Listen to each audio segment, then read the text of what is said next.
Hey everyone, and thank you for joining me for the annual Black Phoenix Reads. Last year, we dived into the mystery of what Pickman's motto truly was. And in this year, we're going to dive deep into madness with Dagon.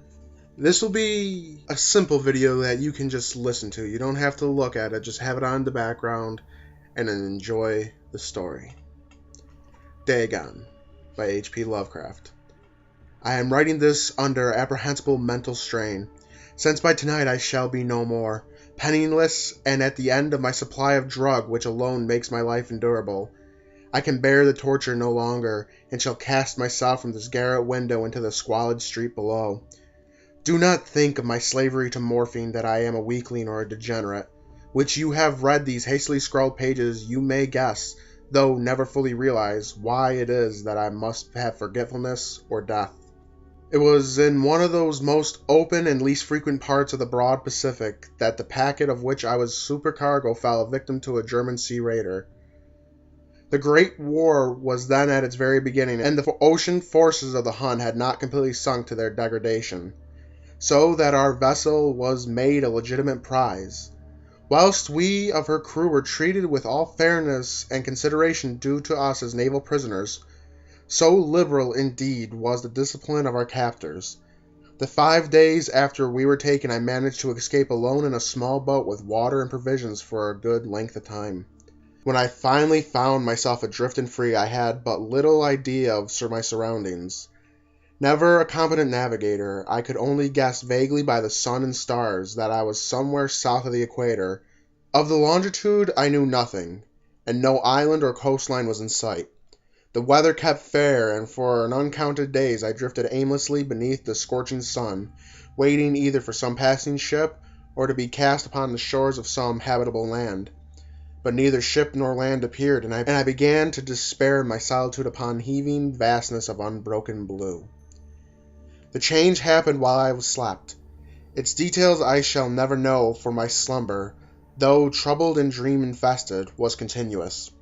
When at last I awakened, it was to discover myself half sucked into a slimy expanse of hellish black mire, which extended about me in a monotonous undulation as far as the eye could see, and in which my boat lay grounded some distance away.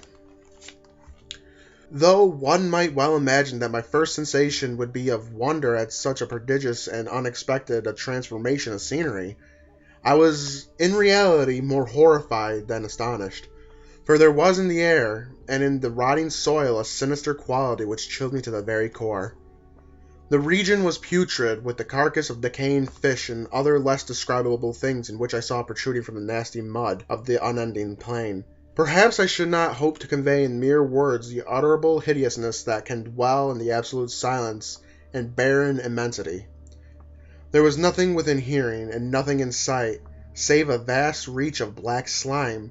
Yet the very completeness of the stillness and homogeneity of the landscape oppressed me with a nauseous fear. The sun was blazing down from the sky, which seemed to me almost black its cloudless cruelty, as though reflecting the inky marsh beneath my feet. As I crawled into the stranded boat, I realized that only one theory could explain my position. Through some unprecedented volcanic upheaval, a portion of the ocean floor must have been thrown up to the surface, exposing regions which for innumerable millions of years had lain hidden under unfathomable watery depths. So great was the extent of the new land which had risen beneath me, that I could not detect the faintest noise of the surging ocean, strain my ears as I might, nor were there any sea fowl to prey upon the dead things. For several hours I sat thinking or brooding in the boat, which lay upon its side and afforded a slight shade as the sun moved across the heavens. As the day progressed, the ground lost some of its stickiness, and seemed likely to dry sufficiently enough for traveling purposes in a short time.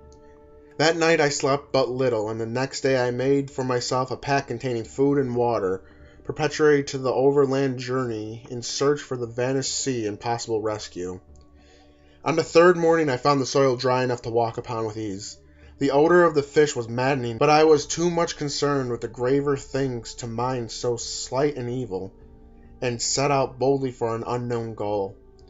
All day I forged steadily westward, guided by a faraway hammock of which rose higher than any other elevation on the rolling desert. That night I encamped, and on the following day I still traveled towards the hammock, though that object seemed scarcely nearer than when I first espied it. By the fourth evening I attained the base of the mound, which turned out to be much higher than I appeared from distance. An intervening valley setting it out in a sharper relief from the general surface, too wary to ascend, I slept in the shadow of the hill. I know not why my dreams were so wild that night, but ere the warning and fantastically gibbous moon had risen far above the eastern plain, I was awake in the cold perspiration, determined to sleep no more. Such visions I had experienced were too much for me to endure again, and in the glow of the moon I saw how unwise I had been to travel by day. Without the glare of the parching sun, my journey would have cost me less energy. Indeed, I now felt quite able to perform the ascent which cheered me in sunset. Picking up my pack, I started for the crest of the immense. I have said that the unbroken monotony of the rolling plains was a source of vague horror to me, but I think my horror was greater when I gained to the summit of the mountain and looked down at the other side of the immeasurable pit or canyon, which black recesses the moon had not yet soared high enough to illuminate. I felt myself on edge on the world, peering over the rim into a fathomless chaos of the eternal night. Through my terror ran curious reminiscences of Paradise Lost and of Satan's hideous climb through the unfashioned realms of darkness. As the moon climbed higher into the sky, I began to see the slopes of the valley were not quite so perpendicular as I imagined. Ledges and outcroppings of rock afforded fairly easy footholds for my descent, while after a few drops a few hundred feet, the declivity became very gradual. Urged on by the impulse which I cannot definitely analyze, I scrambled with difficulty down the rocks and stood on a gentler slope beneath, gazing into the Stygian deeps where no light had yet penetrated. All at once my attention was captured by the vast singular object on the opposite slope, which rose steeply about 100 yards ahead of me, an object that gleamed whitely in the newly bestowed rays of the ascending moon.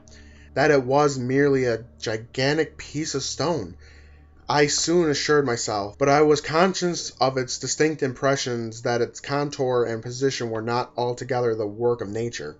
A closer scrutiny filled me with a sensation I cannot express, for despite its enormous magnitude, and its position in the abyss which had yawned at the bottom of the sea since the world was young, I perceived beyond a doubt that it was a strange object, was well-shaped monolith whose massive bulk had known the workmanship of perhaps the worship of living and thinking creatures. Dazed and frightened, yet not without a certain thrill of the scientist or an archaeologist's delight, I examined my surroundings more closely. The moon, now near the zenith, shone weirdly and vividly above the towering steeps that hemmed into the chasm, and revealed the fact that the far-flung body of water flowed at the bottom, winding out of sight in both directions and almost lapping at my feet as I stood on the slope. Across the chasm, the wavelets washed the base of the cyclopean monolith, on whose surface could I now trace both inscriptions and crude sculptures. The writing was in a system of hieroglyphics unknown to me and unlike anything I had ever seen in books, consisting of most parts of conventionalized aquatic symbols such as fishes, eel, octopi, crustaceans, mollusks, whales, and the like. Several characters obviously represented marine things which are unknown to the modern world, but whose decomposing forms I had observed on the ocean-rising plain. It was pictorial carvings, however, that did most of the hold me spellbound. Plainly visible across the intervening water on the account of the enormous size were an array of bas-reliefs whose subjects would have excited the envy of Doré. I think that these things were supposed to depict men, at least a certain sort of men, though the creatures were strewn disporting like fishes in the water of some marine grotto, or playing homage at some monolithic shrine which appeared to be under the waves as well. Of their faces and forms I dare not speak in detail, for the mere remembrance makes me grow faint. Grotesques beyond the imagination of Poe or Bulwer, they were damnably human in general outline, despite webbed hands and feet, shockingly wide and flappy lips, glassy, bulging eyes, and other features less pleasant to recall. Curiously enough, they seemed to have been chiseled badly out of proportion with their scenic background, for one of the creatures was shewn in the act of killing a whale represented as little larger than itself. I remarked, as I say, the grotesqueness and strange size, but a moment deciding that they were merely imaginary gods of some primitive fishing or seafaring tribe. Some tribes whose last descendant was perished eras before the first ancestors of the Pit-Down or the Neanderthal man was born. Awestruck as this unexpected glimpse into a past beyond the conception of the most daring anthropologist, I stood musing whilst the moon cast queer reflections on the slight channel before me. Then suddenly I saw it. With only a slight churning to mark its rise to the surface, the thing slid into view above the dark waters. Vast, Polyphemus-like and loathsome, it darted like a stupendous monster of nightmare to the monolith, about which it flung its gigantic scaly arm, and while it bowed its hideous head and gave a vent to uncertain measured sounds, I think I went mad then. Of my frantic ascent to the sloping cliff, and my delirious journey back to the stranded boat, I remember very little. I believe I sang a great deal, and laughed oddly when I was unable to sing. I have indistinct recollections of a great storm some time after I reached the boat, at any rate. I know that I heard peals of thunder and other tones on which nature utter only in the wildest moods. When I came out of the shadows, I was in a San Francisco hospital, brought thither by a captain of an American ship which had picked up my boat in the middle of the ocean. In my delirium I had said much, but found that my words had been given scant attention. Of any land upheaval in the Pacific my rescuers knew nothing, nor did I deem it necessary to insist upon a thing which I knew they could not believe. Once I sought out a celebrated anthologist, and mused him with a particular question regarding an ancient Philistine legend of Dagon, the fish god, but soon persevering that he was hopelessly conventional, I did not press inquiries. It is at night, especially when the moon is gibbous and waning, and that I see the thing. I tried morphine, but the drug had given only transient surcease, and has drawn me into the clutches as a hopeless slave. So now I am to end it all, having written a full account for the information or the impetuous amusement of my fellow men. Often I give myself, if it could not all have been a pure phantasm, a mere freak of fever, as I lay sun-stricken and raving in the open boat as my escape from the German man-of-war. This I ask myself, but ever does it come before me the hideously vivid vision in reply. I cannot think of the deep sea without shuddering at the nameless thing that may at this very moment be crawling and floundering at the slimy bed, worshipping their ancient stone idol, and carving their own detestable likeness on a submarine obelisk of water-soaked granite. I dream of the day when they may rise above the billows to drag down in their reeking talons the remnants of a puny, war-exhausted mankind. Of a day when land shall sink and the dark ocean floor shall ascend amidst a universal pandemonium. The end is near. I hear noises at the door as some immense slippery body lumbering against it. It shall not find me. God, that hand. The window. The window! And thus comes to an end the tale of Dagon, one of my most favorite stories from Lovecraft.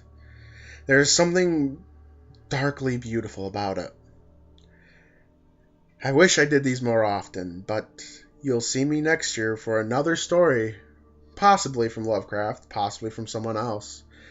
It is hard to say what the future holds. But if you enjoyed this Phoenix Reads, please leave a like and share it around. It helps me grow the channel, and I really appreciate it. Become an Ember of the Phoenix today by subscribing to the channel and following me on Twitter. The link to that can be found in the description below and on the front page of my channel. And with all that said, this has been Black Phoenix with the annual Phoenix Reads. Thank you all for watching, or rather listening, and I'll see you all in the next one.